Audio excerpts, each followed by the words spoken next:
Yes, and I just decided to start recording out of nowhere because I'm bored as shit and just talking. So I'm gonna start talking to you.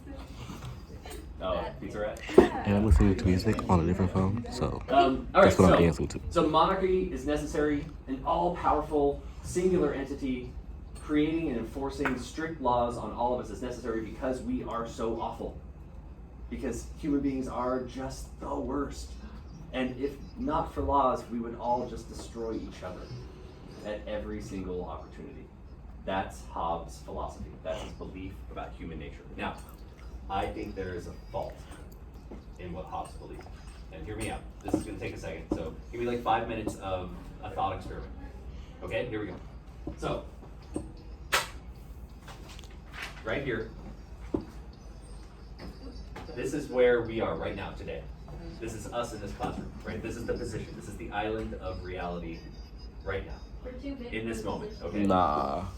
So we're here, and I am a human being, and I know what I know through my experiences. I have language. I have I have friends and family. Like I am me here right now.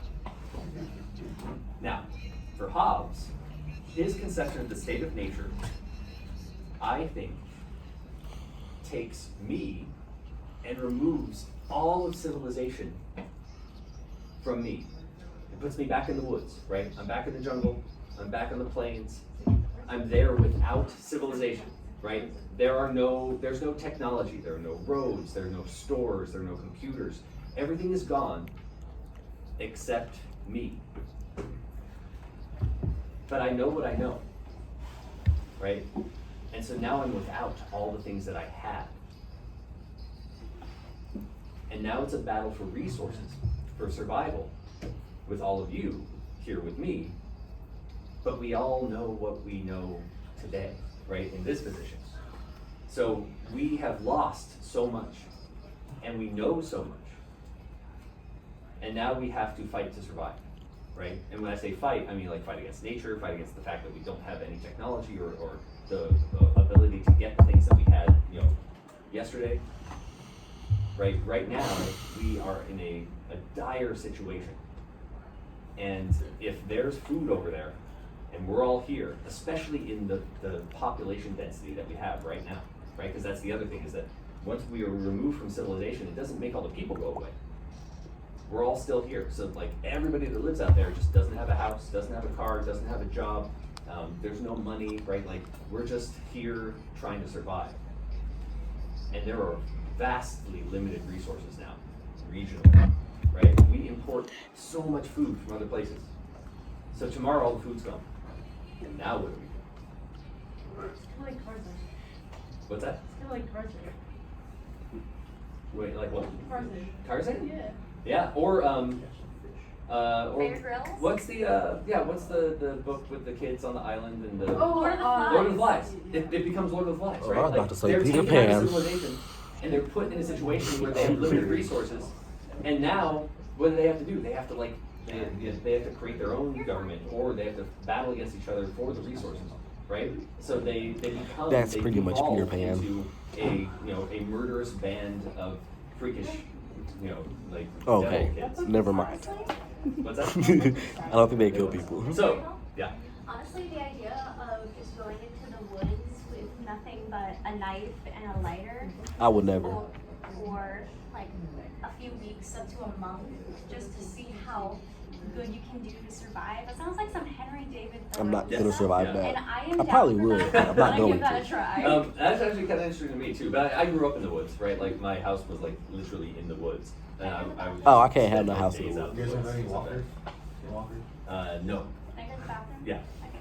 So I think the fallacy for Hobbes is that to actually conceptualize the state of nature and the human creature in nature, you can't go forward from where we are, knowing what we know. You have to strip us, completely divorce the beast that is the human being from all of civilization, pre-civilization. Right? Well, like just pre-everything, pre-technology, right? Pre-history, where we are just another animal, right? So out there in the woods, you've got what? You've got I'm deer, a wild animal. skunks, I'm a wolf. and squirrels, elk, right? Like what else is out? Snakes, bugs. Yeah, we got ants and spiders. Okay, so right now, are there just like is there like a blanket of deer out there on the like, are they like overrunning our cities? Right? No. Yeah. Are there like tarantulas crawling all over the sidewalk outside? No. Right? No. I mean, Not right now, yeah. Yeah. But- So this is because in nature, in the state of nature, every other animal finds an equilibrium with its environment. Human beings, through our consciousness and our like the mind that we use as an ingenious tool to create and develop, we have found a way to exist in an environment and a population greater than the environment can sustain. So without civilization, in a state of nature, human beings would necessarily find an equilibrium with their environment.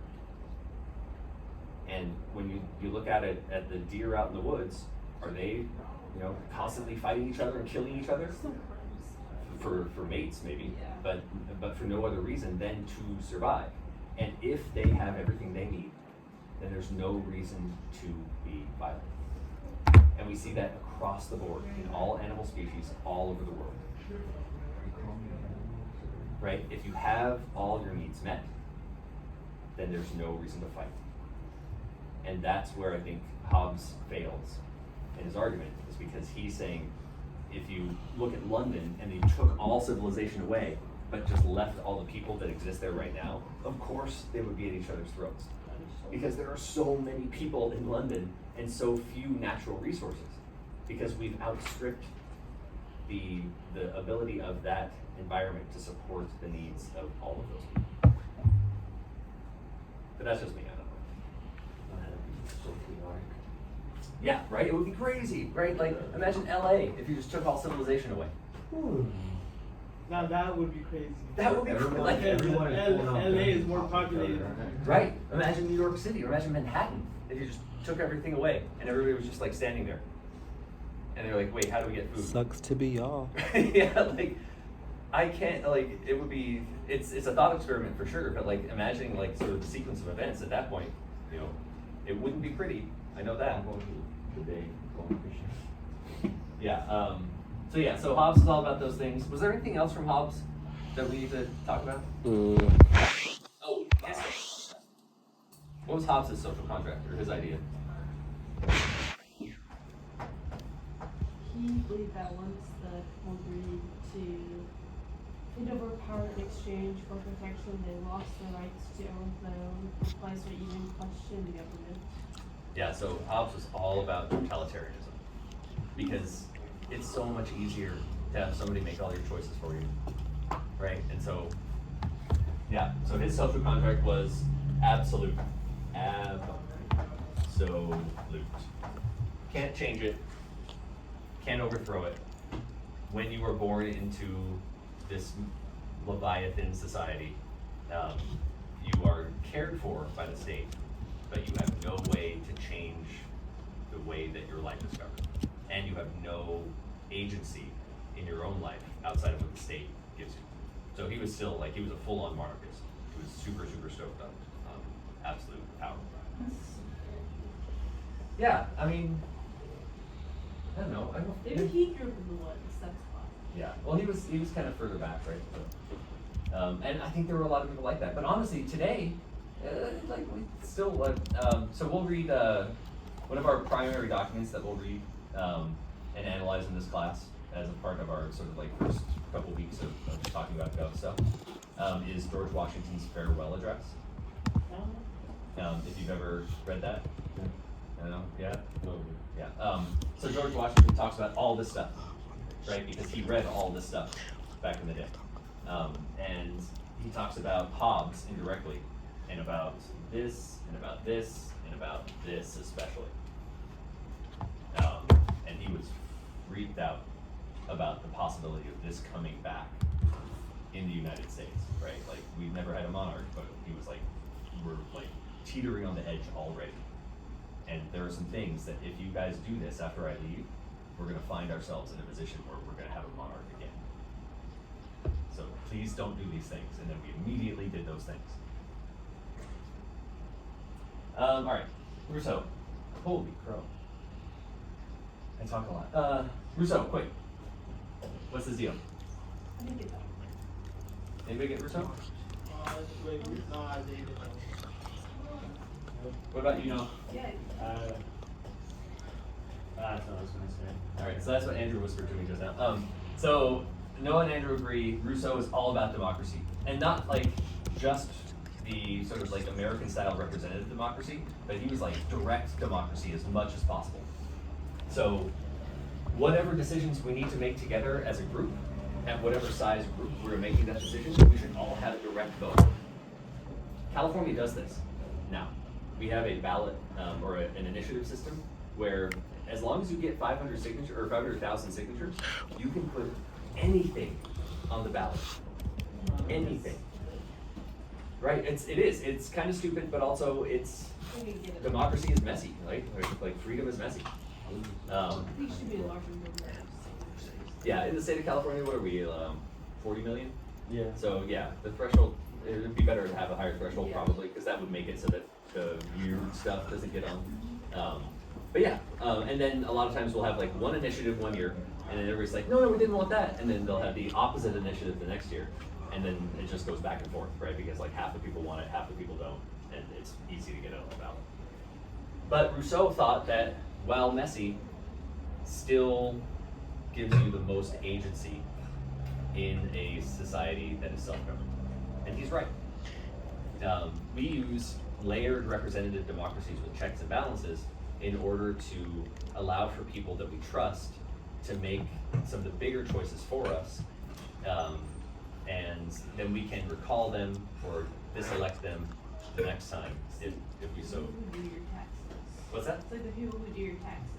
Like CPAs, Almost. certified public accountants. Yeah. Yeah, so we're like, okay, like we're gonna engender you to do this big thing for us. We need your help, and you're an expert, so please don't mess it up. Right? That's basically what, and they're your representative in doing the taxes and filing taxes. Yeah. So like, would you say it's better to go to and do just your taxes for you? I would say that unless you have elements in your income or your life that that necessitate an accountant, and you have to sort of figure out what those are as you get older, doing your own taxes has never been easier. The online tax, sort of like portals that you can hire, like H&R Block or TurboTax, they make it so easy. You just click some buttons, answer some questions, and you're done. If you have like, I don't know, income from an inherited railroad fund from 1867 or whatever, then you probably should have somebody do your taxes for you. But they ask that question, like, do you have income from a retirement fund from the Steel Workers Union of America from 1912? Like, no. Don't know what Because, that is. yeah, I know, it's super weird, because the tax law has been sort of like manipulated over 100 years by special interests in the government to tax everything differently, right? So like your income is taxed different than your